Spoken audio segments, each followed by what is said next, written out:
আপনি কি মনে করেন আগামী নির্বাচনের পরে শান্তির ফোয়ারা জারি হয়ে যাবে? কি শান্তির ফোয়ারা জারি হবে? কি বলেন? শান্তির সাগর মহাসাগর জারি হবে? গত ৪৫ বছরে বাংলাদেশে শান্তির ফোয়ারা জারি হয় নাই, শুধু এবার জারি হবে। তবুও আমরা আশাবাদী যেভাবে আমাদের বড়রা আলহামদুলিল্লাহ মোটামুটি ঐক্যের একটা মঞ্চে চলে আসছে। আগামী নির্বাচনে যদি বাংলাদেশে ইসলামের ক্যান্ডিডেট যদি একটা হয়, বক্স যদি একটা হয়, ক্যান্ডিডেট একজন বক্স যদি একটা হয়, সে আমাদের এই ৮ দলের যে কোনো ব্যানারের মধ্যে হোক। যদি এর বাইরে আল্লাহ করে যদি ৮ দল একসাথে হয়ে যদি ইসলামের ব্যানারে আসে, একজন আসে, এর বাইরে ভোট দেওয়া উম্মতে মুসলিমার জন্য জায়েজ হবে না। কি বুঝালাম? বুঝে না কিছুই। কি বলছি বলেন? এতদিন তো প্রশ্ন ছিল আপনারা নাই আমরা কি করতাম, আপনারা নাই আমরা কি করতাম। এখন তার এই প্রশ্ন হবে না। এবার দেখা যাবে কার কার ইমানের পরীক্ষা কত। কি ভাই, আল্লাহ আমাদের সামনে একজন ক্যান্ডিডেট একটা বক্স নিয়ে একজন ইসলামের প্রার্থী আসার ব্যবস্থা করে দেন। কি ভাই, রাগ করছেন নি কেউ? আল্লাহ আমাদের সবাইকে তৌফিক দান করেন। কি কইছি কোন? মাশাআল্লাহ। আমরা কয় বক্স চাই বলেন? যদি এক বক্স আসে ইনশাআল্লাহ এক বক্স আসলে ইনশাআল্লাহ সিল মারবেন তো ইনশাআল্লাহ?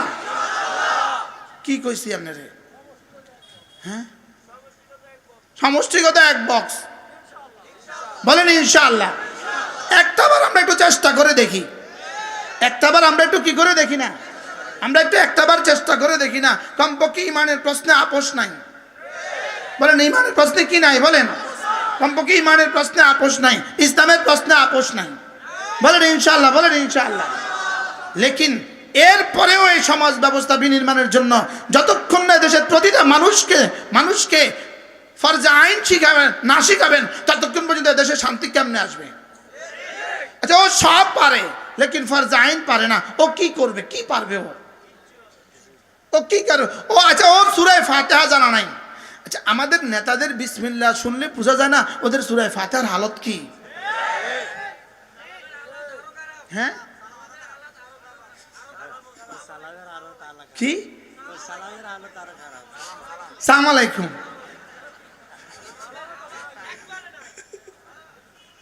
তবুও সালাম আলাইকুম যা মন্দ তা হোক, তবুও তো নামাজ তো আর অশুদ্ধ হইতো না। লেকিন আলহামদুলিল্লাহ রাব্বিল আলামিনের অবস্থা কি? কি তাহলে তার বিসমিল্লাহ দেখে বোঝা যায় না তার নামাজের হালত কি? তো তার নামাজের যে হালত, এই হালতে সে আমার জন্য কি করবে?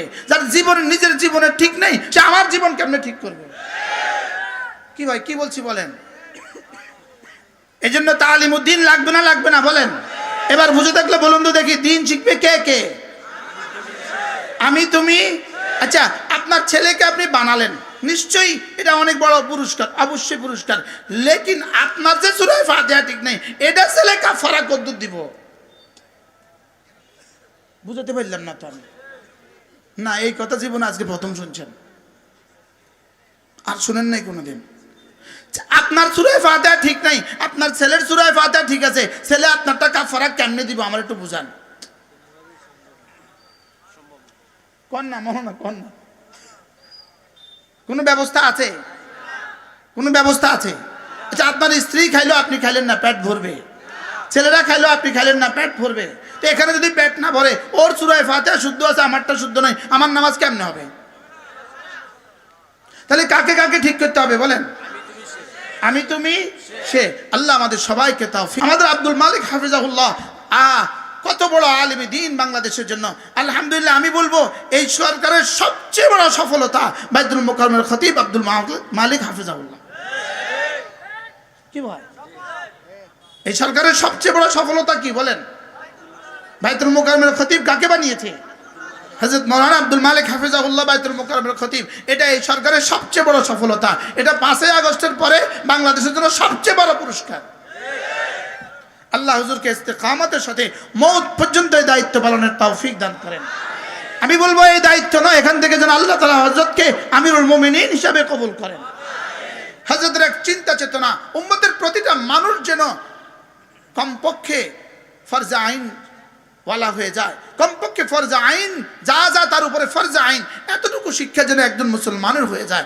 যেমন ধরেন একটা বর্ণ আছে হা, বলেন তো, ছাত্ররা বললো না, ছাত্ররা বলবেন না, অন্যরা বলেন হা।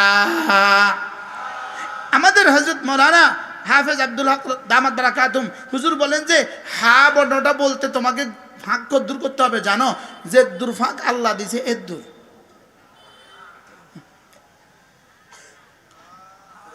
পুরা খোলেন হা, হা না খোলে না, ছাত্ররা বললো না তো হা, আবার বলেন।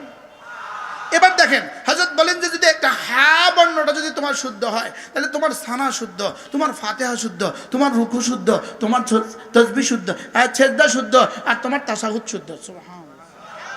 তাহলে একটা বর্ণের সাথে কত কিছু সম্পর্ক আছে, হ্যাঁ আছে না নাই? আচ্ছা, হা বর্ণটা ঠিক করতে আপনার জীবনে কত দিন লাগতো? 1 ঘন্টা, 5 মিনিট, 5 মিনিটই তো আপনার জীবনে ঠিক হয়ে যেত। হরফ হলো মোট 29টা, মাখরাজ হলো 16টা। বলেন হরফ হলো কয়টা? তো 29টা হরফ মুখস্থ করতে যদি 29 দিন লাগে, মাখরাজ 16টা যদি মুখস্থ করতে 16 দিন লাগে, তো 29 আর 16 দিনে তো কত? 45 দিন, 46 দিন, 46 দিনে তো আপনার জীবনে সব ঠিক।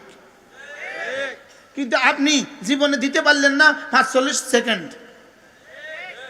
শুধু এক বেলা পান খাওয়ার টাইম যদি আমাকে দিয়ে দিতেন, এক বেলা পান খাওয়ার টাইম যদি ইমাম সাহেবকে দিয়ে দিতেন, আপনার মসজিদের ইমাম সাহেবকে আপনি এক বেলা পান খাওয়ার টাইম দিয়ে দেন, আপনার ইনশাআল্লাহ আপনার 3 মাস পরে দেখবেন আপনার সূরা ফাতিহা শুদ্ধ। সম্ভব না অসম্ভব? লেকিন দিব কে? হ্যাঁ, তা আপনি আমার জিম্মাদারি নিতেছেন, আপনি এবার আপনার জিম্মাদারি নেন না। আবার তুমি এবার আমার জিম্মাদারি আমি নেই না। अपना मन में डूब कर पाजा सुरागे जिंदगी तुम्हारा बनता ना बन अपना ही बन। আমার উপরে তো তোমার জিম্মাদারি নাই, তোমার স্ত্রীর উপরে তোমার ক্ষমতা নাই, যাও সন্তানদের উপরেও তোমার ক্ষমতা নাই, লেকিন তোমার নিজের উপরে তো নিজের ক্ষমতা আছে। কি ভাই, তাহলে কে কে ঠিক? ওলামা একরাম হাত তুলবেন না, বাকিরা যারা আছে কে কে ঠিক করবেন হাত তোলেন, বলেন ইনশাআল্লাহ, বলেন ইনশাআল্লাহ। করবো তো ইনশাআল্লাহ। কি ঠিক করবেন? হ্যাঁ, কোরআন তেলাওয়াত ঠিক করবেন। আগে বলবেন হুজুর আমাকে 29টা হরফ শিখান। কি বলবেন বলেন? আলিফ আপনি পারেন, আলিফ সবার শুদ্ধ হয়, বা আপনার শুদ্ধ হয়, তা আপনার শুদ্ধ হয়, সাও অনেকের শুদ্ধ হয়, লেকিন কঠিন একটু হা,